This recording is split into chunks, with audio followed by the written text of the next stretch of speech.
कौन जीत रहा है यूपी? सबसे सटीक एग्जिट पोल 7 मार्च शाम 6 बजे से लगातार सिर्फ और सिर्फ यूपी तक पर। और मुझे पूरा विश्वास है कि हम लोग वापस फिर से 300 हम टच कर सकते हैं। नहीं, वो तो ओवर कॉन्फिडेंट है, वो कॉन्फिडेंट नहीं है। हमें बहुत बड़ी सीट आई तो 212 जी, और हम 325 लेके भी 400 कहने की हिम्मत नहीं रखते हैं। तो ऐसे में उसी दिन लग गया था कि अखिलेश जी हवा की मोदी सरकार, ये दो पहियों पे, एक आस्था और संस्कृति का पहिया, एक विकास और इंफ्रास्ट्रक्चर का पहिया, सुरक्षित उत्तर प्रदेश रखते हुए बहुत लोगों के दिलों में ना बड़ा घर कर गई है। उत्तर प्रदेश का चुनाव है, सारे बीजेपी के जो बड़े चेहरे हैं, स्टार कैंपेनर्स हैं, वो काशी आप पहुंचे हैं। और हमारे साथ जो इस वक्त मौजूद हैं वो भाजपा के वरिष्ठ नेता और भोजपुरी सुपरस्टार मनोज तिवारी साहब। बहुत स्वागत है आपका sir. Thank you so much, thank you so much. हम लोग इस समय 95 सभा करने के बाद अब हम काशी में हैं अगले अंतिम चरण के लिए। और निश्चित रूप से काशी में आना ही एक अपने आप में बहुत आनंद की बात है, और अब तो और भी आनंद हो गया जब से मोदी जी आए। तो आज तो रोड शो होने वाला है प्रधानमंत्री का और काफी समागम यहाँ पर इकट्ठा हुआ है। चुनाव को कैसे देख रहे हैं आप? लगातार मैं देख रहा हूँ कैंपेनिंग कर रहे हैं, वेस्ट यूपी की तरफ भी आप गए। क्या आकलन है आपका इस बार बीजेपी को लेकर? बीजेपी पिछली बार तो बहुत ही बड़ी सीट थी, 325 सीट आई थी। हम लोग आशा कर रहे हैं कि हम 300 टच कर सकते हैं, लेकिन इसी के अराउंड हम रहेंगे, इसमें कोई दो राय नहीं। 202 का जो आंकड़ा है वो तो हम लोगों ने पांचवें चरण में जनता की कृपा से पूरा कर लिया है। जो हमारा विश्वास, देखो मैं 95 सभा कर चुका हूं कल शाम तक, तो 95 सभा तो अपने आप में भी एक आंखों का सर्वे है ना। जी। तो लोगों का जो करेंट दिखा है, मैंने वो बहुत शानदार है। और मुझे पूरा विश्वास है कि हम लोग वापस फिर से 300 हम टच कर सकते हैं। अखिलेश यादव इस बीच बहुत कॉन्फिडेंट नजर आ रहे हैं। वो कह रहे हैं कि हम इस बार 300 पार कर रहे हैं और इस बार बीजेपी को हटा रहे हैं। नहीं, वो तो ओवर कॉन्फिडेंट है, वो कॉन्फिडेंट नहीं है। वो उनका ओवर, देखो जिस दिन अखिलेश जी ने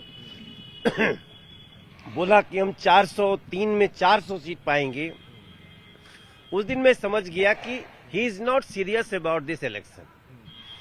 कोई भी व्यक्ति, एक सामान्य व्यक्ति जो मानसिक रूप से ठीक सोचता हो, वो 403 में बोल, जबकि उसको 212 से आज तक कभी आया नहीं ज्यादा। अगर उनको 2012 में बहुत बड़ी सीट आई तो 212 जी, और हम 325 लेके भी 400 कहने की हिम्मत नहीं रखते हैं।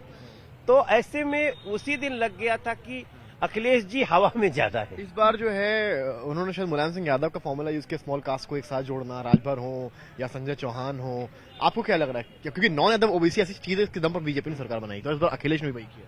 अखिलेश जी शायद भूल गए हैं कि अब वो जातियों के नेताओं को जोड़ने से जातियां नहीं जुड़ सकती, क्योंकि जातियों में हर व्यक्ति को सुविधा चाहिए, उनको टॉयलेट चाहिए फ्री में, उनको घर चाहिए, उनको अगर संकट है तो अनाज चाहिए, उनको संकट है तो उनको वैक्सीन चाहिए, उनको दवाइयां चाहिए, किसानों के अकाउंट पे पैसे चाहिए, जनधन अकाउंट चाहिए। ये सारी चीजें तो वो कभी सोच भी नहीं सकते थे ना। और सबसे बड़ी है कि उत्तर प्रदेश को सुरक्षा चाहिए। इस मुद्दे पे तो कोई भी व्यक्ति, अगर आप उसको अकेले धीरे से कोई छुपा हुआ माइक भी लगा दें, तो हर व्यक्ति यही बोलेगा कि भाई इसमें कोई दो राय नहीं कि योगी मोदी के समय में उत्तर प्रदेश सुरक्षित है। नहीं, ग्राउंड पर हम लोग भी रहे हैं, लॉ एंड ऑर्डर को लेकर चर्चा जरूर है बीजेपी की, लोग खुश हैं इससे, पर विपक्ष एक तरफ कहता है कि अगर लॉ एंड ऑर्डर इतना अच्छा है तो हाथरस, उन्नाव और लखीमपुर जैसे कांड क्यों होते हैं? नहीं, देखिए, कांड कोई भी अगर ये दावा कर दे कि हम कोई घटना होने ही नहीं देंगे तो ये तो अतिशयोक्ति है, लेकिन घटना होने के बाद सजा कितनी बड़ी होगी इसकी जिम्मेदारी सरकार लेती है। हाँ जी, हाँ, जो सरकार का एक्शन है, हाथरस में भी हम तो खुलेआम चुनौती देते हैं, आइए हमसे बात करिए। हम लोगों ने, देखो, सबसे पहले गिरफ्तारी होती है, आरोप लगते ही सारा एक्शन होता है, लेकिन क्या ये बता सकते हैं, इन्हीं का मंत्री एक बार बलात्कार के केस में फंसा था, उसको बनाए हुए थे 2016 की या बात याद करिए। तो ऐसे लोग ना ये बात करने की मर्यादा की बात इसमें आते नहीं हैं।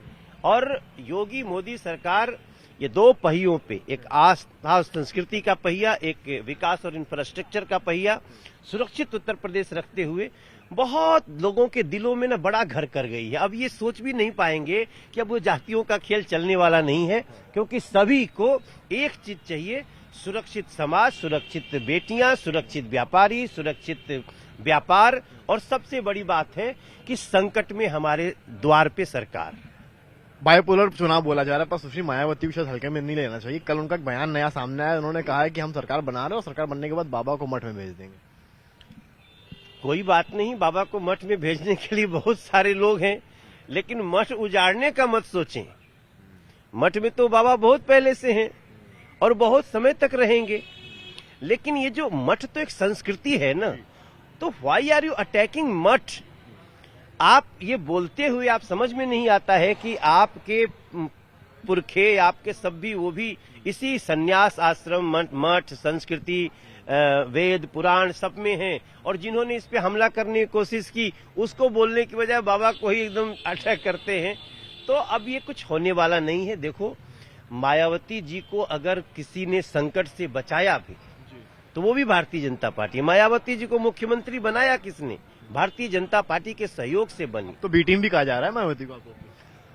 नहीं, ऐसा कुछ होता नहीं, कहने को कुछ भी लोग कह लें, लेकिन सच्चाई ये है कि बहुजन समाज पार्टी का जितना भी कैडर वोट था अब वो भारतीय जनता पार्टी के तरफ जा चुका है, मायावती चाहे जो कहे। अरे मनोज तिवारी जी हमारे साथ है, तो गाने तो होने चाहिए चुनाव के। आपके बड़े गाने मैंने सुने हैं, हमारी टीम ने सुने हैं, तो कुछ गीत गुनगुना दीजिए आप। नहीं, मैं निश्चित रूप से गुनगुनाऊंगा। मेरा एक नया गाना अभी तीसरा गाना आया है कि सड़कों का जाल बिछा है, दो नया एम्स खुला है, 30 मेडिकल कॉलेज दे दी, गन्ने का मूल्य मिल रहा, धूम मची है फिल्म सिटी की, निर्भय यूपी की बेटियां, सबकी थाली में रोटियां, किसने सोचा था ऐसा यूपी बनेगा, लूट की कमाई पर बुलडोजर चलेगा। ये मेरा नया गाना है। सीज हो रही है बाहुबलियों की कमाई, यूपी के हक में है ये जोगी की लड़ाई, तो नगर नगर एयरपोर्टवा बनत बा, यूपी के सीना हर क्षेत्र में तनत बा, किसने सोचा था ऐसा यूपी बनेगा, किसने सोचा कि पाप की कमाई पर बुलडोजर चलेगा। इतने में नहीं छोड़ेंगे, आपको एक और गाना सुनाना पड़ेगा। जो आपने 3 गाने कहे, दूसरा भी सुनाइए। देखिए, मेरे गाने ना, ये हमारा डेवलपमेंट का गाना है, हमारा संस्कृति का गाना है कि मंदिर अब बनने लगा है, भगवा रंग चढ़ने लगा है, काशी अब सजने लगा है, डमरू भी बजने लगा है, मथुरा भी सजने लगी है, बंसी भी बजने लगी है, मंदिर जब बन जाएगा सोच नजारा क्या होगा, सोचिएगा देश हमारा इससे प्यारा क्या होगा, सोच के देखो उत्तर प्रदेश इससे प्यारा क्या होगा। हमारी गाने ना अलग अलग रंग के हैं।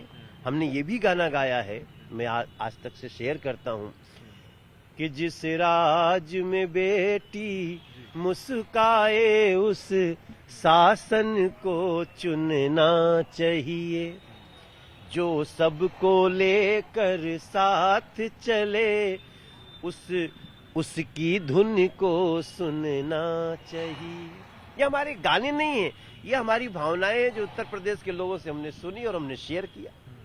मनोज जी, आखिरी कुछ क्षण बचे हैं हमारे पास। चुनाव के 6 चरण हो चुके हैं, आखिरी चरण में है जिसको एक तरह से क्लाइमैक्स बोला जा रहा है। क्या लग रहा है, कितनी सीटें? तो क्लाइमैक्स में आप समझते ही हैं, हमेशा विलेन की धुलाई होती है। और जो उत्तर प्रदेश के विलेन हैं, मुझे नाम लेने की आवश्यकता नहीं है।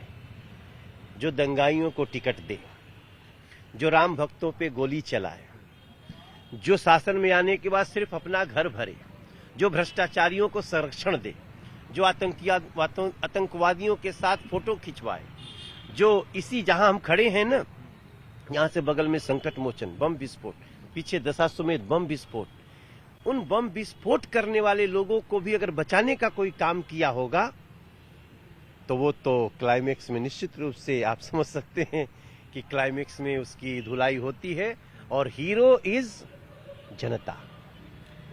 कुल सीटें सारे चरण मिलाकर बीजेपी की आखिरी सवाल में। मेरा मन कहता है कि हम निश्चित रूप से 295 से 305 के बीच में रहेंगे। बहुत शुक्रिया आपको चुनाव के लिए। तो ये थे हमारे साथ मनोज तिवारी साहब। इनका कहना है बीजेपी कॉन्फिडेंट है और ये सीट लाएगी और वाराणसी में सुपड़ा साफ करेगी बाकी दोनों का। कैमरामैन संदीप दुबे के साथ समर्थ श्रीवास्तव, वाराणसी।